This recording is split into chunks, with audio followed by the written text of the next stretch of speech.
In a quiet fishing village by the sea, where the tide rolled in slow and the houses leaned with time, lived a young man named Nico. To others, he looked like someone who had it figured out. He had a stable job helping his father mend nets. He had friends who smiled when they saw him. He even had a room of his own where the morning sun fell gently across the floor. But inside, Nico felt lost. It wasn't a loud kind of lost.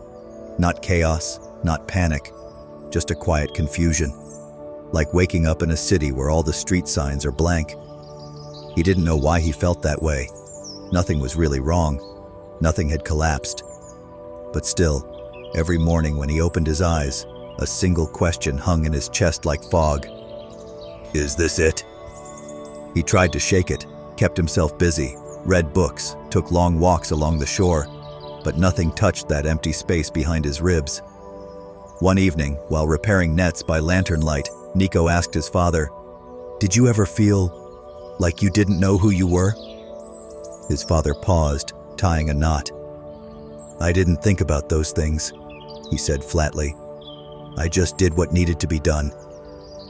Nico nodded, but something in him sank. That wasn't enough for him. He needed more than function. He needed meaning. The next morning, without telling anyone, Nico climbed the trail that curved above the cliffs, toward a small monastery tucked between stone and sky. He had heard the monks there spoke little, but sometimes, if you asked the right question, they would answer.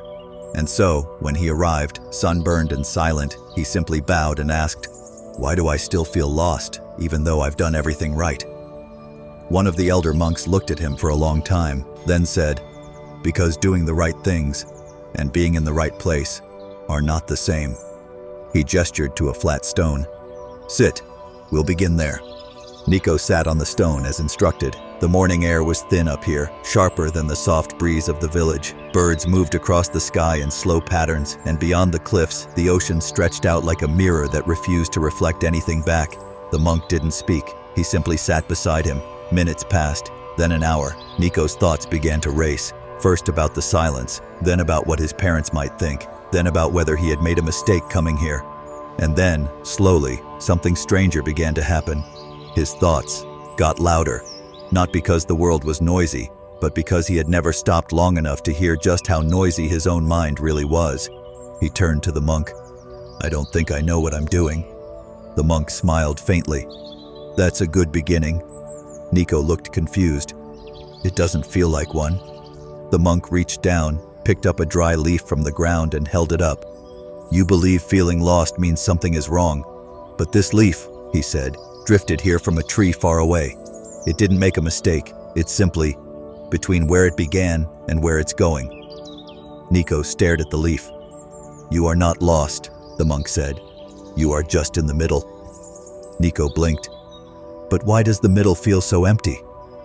The monk paused. "Because you have never been taught to sit in it, only to rush through it." He gestured to the cliffs. "You want answers, direction, clarity. But first, you must learn to stay in the place where those things are still forming." Nico lowered his eyes. He had always tried to fix the feeling of being lost, like it was a problem to solve. But now, for the first time, he wondered, what if feeling lost was part of the process? The next day, the monk led Nico to a quiet corner of the monastery garden. There was no ceremony, no instructions, just a bench beneath an old pine tree and a single sentence, "Stay with the question." Nico sat. He waited for more, but none came. "Stay with the question." The words echoed in his mind like a bell that never stopped ringing. "What question?" he finally asked aloud. The monk looked at him, still. Nico exhaled slowly and closed his eyes.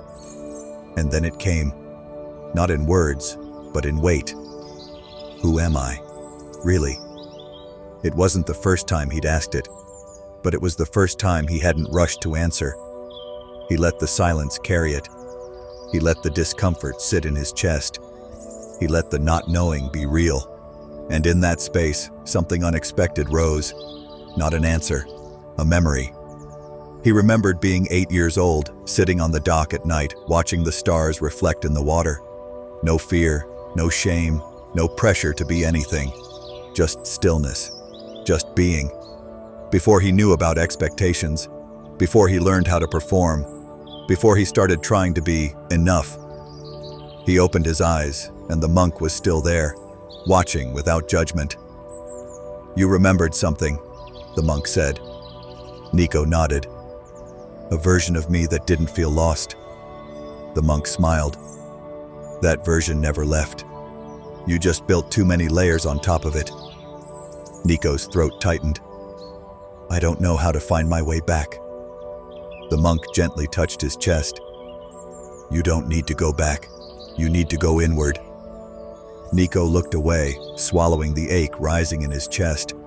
He had been walking in circles outside himself for years, hoping one day the map would appear. Now, he understood. The map had always been folded quietly inside him, but only stillness could open it. If this story speaks to you, consider subscribing and tap the bell so you don't miss what comes next. Later that afternoon, Nico sat with the monk beside a slow-burning lantern. The sky was shifting toward dusk, and the air had cooled. He looked down at his hands. "I think I'm afraid," he whispered. The monk didn't interrupt. "I'm afraid that maybe there's nothing inside me to find. That maybe I feel lost because I'm empty." The monk was silent for a long time. Then he said, "What makes you believe emptiness means nothingness?" Nico didn't know how to respond. The monk picked up a clay cup from beside him and held it up. "This cup can only hold something because it's empty. Its space is not a flaw, it's a purpose." He set the cup down. "You are not empty. You are available." Nico blinked. "Available? For what?" "For rediscovery, for meaning, for becoming." The monk continued, voice soft but clear. "Most people don't feel lost because they are off course. They feel lost because they've never actually been taught how to stand still without a label." He looked directly at Nico now. "You've filled your life with roles, son, helper, friend. But those are clothes, not the body. You are not what you do. You are what's left when you do nothing." Nico felt the words settle deep. All his life, he had chased identity through action. He thought he had to earn his way into clarity, to build it, to prove it. But now he saw. The more he filled his days trying to become someone, the further he got from the someone who had always been waiting underneath. He didn't speak. He just let himself feel the quiet and let it not scare him this time. If this story speaks to you, consider subscribing and tap the bell so you don't miss what comes next. 3 days after arriving at the monastery, Nico decided to return home. Not because he had found a clear answer, not because the feeling of being lost had disappeared, but because he finally understood. He didn't need all the answers to move forward. He didn't need certainty to take the next step. He didn't need to find himself before he was allowed to live. When he returned to the village, everything looked the same. Fishermen still worked with their calloused hands. Shops opened and closed in their usual rhythm. His mother still cooked the same meals. His father still spoke little. But Nico had changed. He no longer panicked when he didn't feel sure. He no longer rushed to fill the silence. He no longer wore masks just to keep others comfortable. Now, when the feeling of being lost came over him, he didn't run from it. He greeted it, sat with it, let it pass like a wave on the shore, because he understood something most people never learn. Feeling lost doesn't mean you've gone the wrong way. Sometimes it means you've stopped pretending. Sometimes it means you're finally too real for the roles you used to play. Sometimes it means you're growing. And every time someone asked, "Are you okay?" he didn't say yes out of habit. Sometimes he said, "I don't know, but I'm learning to be okay with not knowing." And that small truth, that honest pause, felt more like home than any answer he'd ever forced himself to give. If this story speaks to you, consider subscribing and tap the bell so you don't miss what comes next.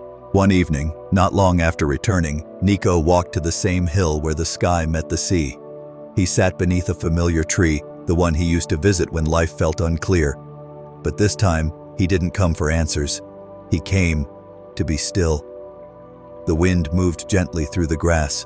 The clouds drifted slowly overhead, and within him, there was no urgency, just a quiet awareness.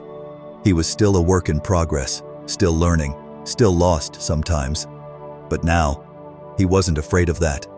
He had stopped chasing labels, stopped chasing clarity as if it were a finish line, stopped trying to fix a part of himself that wasn't broken, just unfinished. He understood now. You don't need to be found to move forward. You don't need to be whole to begin. You don't need to be certain to live. Being lost isn't a failure. Sometimes it's just space between who you were and who you're becoming. As the last light faded from the horizon, Nico stood and whispered to himself, "I'm not where I thought I'd be, but I'm more honest than I've ever been, and maybe that's enough." He didn't go back home with a map. He went back home with a mirror, and that changed everything. Have you ever felt lost? Not because you're weak, but because you're outgrowing the version of yourself that once felt safe? What did that moment teach you? Share it in the comments. Someone might need your story tonight.